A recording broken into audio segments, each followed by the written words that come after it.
अब यहाँ हम डेमोग्राफिक ट्रांजिशन थ्योरी के बारे में थोड़ा डिटेल में पढ़ेंगे।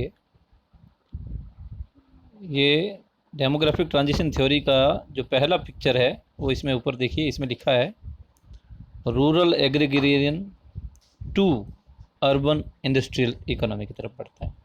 हर देश, कोई भी इस वर्ल्ड का जो भी देश है वो सारे के सारे पहले रूरल एग्रेरियन कंट्रीज थे, मतलब वहाँ जो अर्थव्यवस्था थी वो एग्रीकल्चर पर डिपेंडेंट थी। जब एग्रीकल्चर पर डिपेंडेंट थी फिर धीरे धीरे उन्होंने क्या किया, ग्रोथ करना शुरू किया। ग्रोथ करने से जो उनके पास में क्या आया, ट्रांजिशन हुआ। कैसे, इसमें लिखा हुआ है demographic transition theory can be use to describe and predict the future population of any area. The theory tells us the population of any region changes from high birth and high death to low birth and low death as society progress from rural agrarian to an illiterate to urban industrial and literate society। यानी ये जो picture show कर रहा है ये बताता है कि भाई पहले लोग एग्रीकल्चर करते थे, उस पर डिपेंडेंट थे, अनपढ़ थे, टेक्नोलॉजी बहुत लो थी।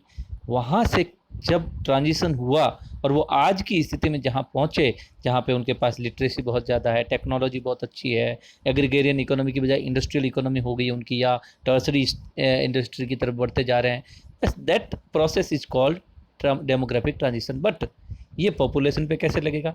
पॉपुलेशन पे ऐसे है कि जब रूरल एग्रीगेरियन इकोनॉमी होती है तो नीचे वाले पिक्चर में आप जाइए, यहाँ जो पहला स्टेज है यहाँ पे आप देखिए, एक लाइन इसमें से बर्थ रेट की है, एक लाइन इसमें से डेथ रेट की है।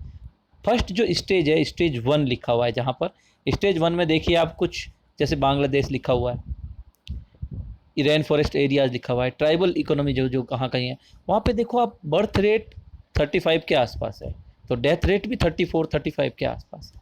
जो पहला स्टेज ये बताता है कि जितने पैदा हो रहे थे उस वक्त उतने ही मर जा रहे थे, क्योंकि एक तो जागरूकता नहीं थी, तो बच्चे पैदा करने का कोई उन्हें वो नहीं था कि बच्चे कितने पैदा करने, नहीं करने, क्या करना नहीं करना, इस पर उनको कोई लेना देना नहीं।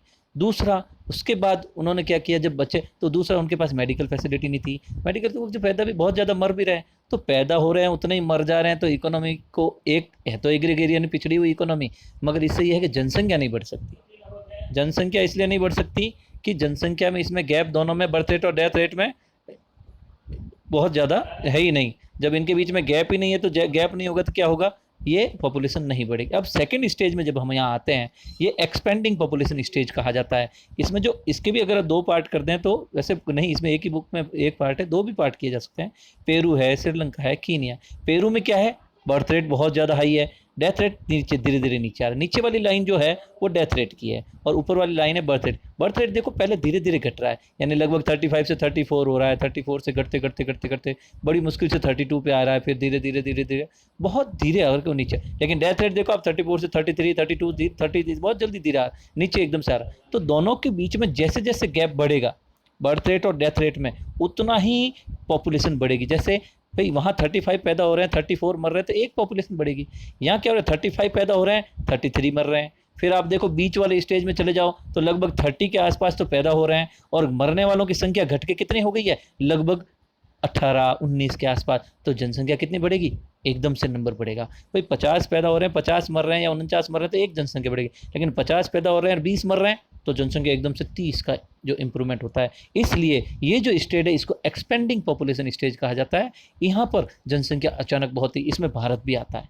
भारत इसके बीच थर्ड वाले जो स्टेज है, या श्रीलंका कीनिया जहाँ लिखा हुआ है ना, बस इसी कंडीशन में हम पहुँच रहे हैं। अब हमारी भी बर्थ रेट थोड़ी नीचे आ रही है, डेथ रेट हमारी काफ़ी नीचे है। इसके हम फर्स्ट स्टेज में पहले थे 1981 के आसपास, जब क्या हुआ, बर्थ रेट तो हमारी 26 के आसपास थी, डेथ रेट घट के 8 पे आ गई। तो एकदम से हमारी जनसंख्या बढ़ने लगी, वो एक्सपेंडिंग पॉपुलेशन स्टेज है। जो थर्ड स्टेज, इसमें देखो क्या हो गया, फिर से यहाँ पे ये आता है डेवलप्ड कंट्रीज़ की, कनाडा है, जापान है, यूएसए। यहाँ क्या बर्थ रेट कितनी है, 9-8 के आसपास या उससे भी नीचे है, और यहाँ पे इस पिक्चर में 15 के आसपास दिखा रखी है। वहाँ पे बर्थ रेट उतनी है तो डेथ रेट भी उतनी ही है लगभग। तो क्या हो रहा है, जनसंख्या की बिल्कुल बहुत कम बढ़ रही है। इसको लो फ्लक्चुएटिंग कहा जाता है, यानी ज़्यादा फ्लक्चुएशन नहीं है, तो जनसंख्या यहाँ भी नहीं, यानी फर्स्ट स्टेज में भी जनसंख्या नहीं बढ़ेगी, लास्ट स्टेज में भी जनसंख्या नहीं बढ़ेगी। बस फर्क क्या है, फर्स्ट स्टेज में वो एग्रीगेरियन इकोनॉमी था इसलिए नहीं बढ़ रही थी, टेक्नोलॉजी नहीं थी, उनके पास जागरूकता नहीं थी। थर्ड स्टेज में बहुत ज़्यादा जागरूक हो गए हैं, वहाँ पढ़े लिखे हो गए हैं, टेक्नोलॉजी बहुत अच्छी है, दोनों कंडीशन सेम है, ना उसमें जनसंख्या बढ़ रही है ना लास्ट में, लेकिन पहला वाला स्टेज एग्रीगेरियन इकोनॉमी था, लास्ट वाला स्टेज अर्बन इंडस्ट्रियलाइज इकोनॉमी है, that is called transition period. इसके बीच का जो पार्ट है सेकंड स्टेज, ये ट्रांजिशन है। हर देश को, पहले वो सारे फर्स्ट स्टेज में थे, फिर वो सेकंड स्टेज में आए, आज बहुत सारे कंट्रीज थर्ड स्टेज में, यानी ये हर कंट्री के साथ ऐसा होता है। इसी को डेमोग्राफिक ट्रांजिशन थ्योरी कहते हैं। इसको अगर एक्सप्लेन करने की बात आएगी, एक्सप्लेन करने में क्या कहना है, इसमें लिखा है देखो, फर्स्ट स्टेज क्या कह रहा है, फर्स्ट स्टेज में जनसंख्या बहुत तेजी से बढ़ रही है, और इसमें ये सारी चीज़ें आ जाएगी, तो जनसंख्या को इसमें देखा जाएगा, तो यहाँ पर इसको क्लियर